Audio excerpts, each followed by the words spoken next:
A'udhu billahi minash shaitanir rajim. Bismillahir rahmanir rahim. Toutes les louanges sont à Allah, Seigneur des mondes. Ô Allah, envoie tes salutations sur le prophète et sur sa sainte famille. Zadarana bibi Umm Kulsoum. Assalamu alaikum wa rahmatullahi wa barakatuh. Aujourd'hui, dans cet avant-dernier épisode de notre série Les héroïnes de Kerbela, nous allons étudier la vie de Bibi Umm Kulsoum, salamullahi alayha. Bibi Umm Kulsoum était la quatrième enfant de l'imam Ali alayhi salam et de Bibi Fatima al-Zahra alayha salam. Son prénom était Zainab al-Sughra, Sughra signifiant la plus petite. Le saint prophète lui donna le titre de Kulsoum car elle était pieuse et avait un bon caractère. On ne connaît pas son année de naissance exacte, mais on sait qu'elle est née après Bibi Zainab et qu'au décès de Bibi Fatima, elle était encore toute petite. Elle a été d'un grand soutien à son père, surtout lors de la bataille de Jamal. Bibi Umm Kulsoum était mariée à son cousin, Janab Oun ibn Jafar Tayyar ibn Abu Talib, tandis que Bibi Zainab était mariée à Janab Abdullah ibn Jafar Tayyar ibn Abu Talib. C'est-à-dire que deux sœurs étaient mariées à leurs cousins qui étaient eux-mêmes frères. Elle était présente à Kerbela et a propagé le message de l'islam et a défendu son frère Hussein par le biais de ses sermons et de ses poèmes. Les historiens disent qu'elle avait un fils, Qasim bin Aoun, qui lui aussi a été martyr à Kerbela. On retrouve dans les narrations que la veille d'Ashura, l'imam Hussein alayhi salam appela Bibi Zainab et Bibi Umm Kulsoum et leur demanda de lui promettre de prendre soin des femmes et des enfants après son martyre. Elle a donné un sermon le jour d'Ashura pour faire connaître aux ennemis qui était l'imam Hussein alayhi salam. Et lorsqu'elle vit le corps de l'imam Hussein alayhi salam noyé de son sang, elle s'écria « Wa Muhammada, wa Husseina, wa Musibata » Voici le corps de Hussein qui est étendu sur la terre de Kerbela. Voici Hussein, le fils de Ali et de Fatima. Elle a été d'une très grande aide à Bibi Zainab. Le soir de Sham et Ghariba, lorsque les tentes furent pillées et brûlées, les enfants et les femmes s'éparpillèrent. Elle et Bibi Zainab appelèrent les femmes et enfants par leur nom et les rassemblèrent à un endroit et montèrent la garde pour veiller sur eux. Elle a été d'un soutien immense à Bibi Zainab et sans elle, cela aurait été difficile pour Bibi Zainab de mener la caravane. L'imam Sajjad était très malade et ce sont ces deux dames, Bibi Zainab et Bibi Umm Kulsoum, qui ont pris soin et assuré la protection d'imam. Bibi Kulsoum a donné quelques sermons pendant le voyage de Kerbela à Sham. Lorsque la caravane entra dans Koufa, les dames apportèrent par pitié des dattes, du pain, de la nourriture, afin de les offrir aux enfants captifs. En voyant cela, Bibi Umm Kulsoum s'écria « Ô dames de Koufa, il est interdit de nous faire l'aumône !» Elle se précipita alors et retira les dattes et les pains des mains des enfants. Et pendant qu'elle parlait, les gens pleuraient. Puis elle dit « Ô habitants de Koufa, vos hommes nous tuent et nous massacrent et vos femmes nous pleurent? Comment est-ce possible? Un jour viendra où le jugement de Dieu sera accompli entre vous et nous. » Les habitants s'étaient rassemblés autour des captifs pour les regarder. Bibi Zainab donna alors un sermon que nous étudierons demain, Inch'Allah.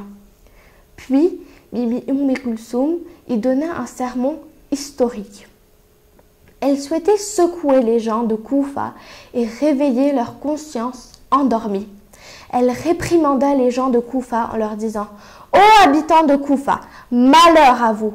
Vous avez tué l'imam Hussein alayhi salam et vous avez pillé les biens et lui avez fait beaucoup de mal. Par conséquent, mort à vous. Combien de femmes avez-vous rendues veuves par vos actions? Et combien de sang avez-vous versé? Vous avez tué les meilleurs hommes après le prophète, et il n'existe pas une once de bonté dans vos cœurs. Prenez garde, car le parti de Dieu sera victorieux, et le parti de Satan sera perdant. Vous avez cruellement tué mon frère, que votre mère pleure sur vous. Votre châtiment sera le feu brûlant de l'enfer. Vous avez versé le sang de ceux mêmes que Dieu avait interdit de verser, de même que le Coran et Mohammed. Et moi, je pleure mon frère dans ce bas monde, sur celui qui, après le prophète, était le meilleur des hommes sur terre. Ainsi, les larmes qui coulent de mon visage ne seront plus jamais taries. Bibi Kulsoum était la fille d'Ali et de Fatima et était donc éloquente dans ses discours. Elle avait un rôle actif dans le voyage. Elle leva la voix contre non seulement les gens de Koufa qui étaient restés passifs et avaient agi en traîtres, mais rétorqua aussi à Yézid lorsqu'il souhaitait se rattraper du mal qu'il avait commis. En effet, on retrouve dans les récits que lorsque la famille de l'imam s'apprêtait à quitter Damas pour aller vers Médina, Yézid leur donna beaucoup de biens et dit à Kulthum: « Ces biens sont une compensation pour la tragédie qui vous en est survenue. » Kulthum s'écria alors: « Combien insolent tu es! Tu assassinas mon frère Hussein et sa famille, et à la place, tu nous donnes des biens? Jamais nous n'accepterons ces biens. » Arrivée à Médina, Bibi Kulthum s'adressa à la ville en récitant ces vers: « Ô ville de Médina, ô ville de mon grand-père, ne nous accepte pas. Lorsque nous t'avons quitté, nous étions entourés de nos frères et enfants, mais nous revenons sans nos hommes et enfants. Lorsque nous t'avions quitté, nous étions en sécurité et nous étions sereins, mais nous revenons déchirés et chagrinés. Lorsque nous t'avons quitté, nous étions sous la protection d'Allah subhanahu wa ta'ala, mais nous revenons apeurés et secoués. Lorsque nous t'avons quitté, nous étions heureux et apaisés, accompagnés de Hussein, mais nous revenons tristes et endeuillés, sans son corps. » Lorsqu'elle est rentrée à Médina, elle dédia sa vie à remémorer l'événement de Kerbela. Elle récita des élégies et raconta comment le petit-fils du saint prophète, l'imam Hussein, avait été égorgé sans pitié et comment la famille du saint prophète avait été captive, enchaînée, torturée et humiliée.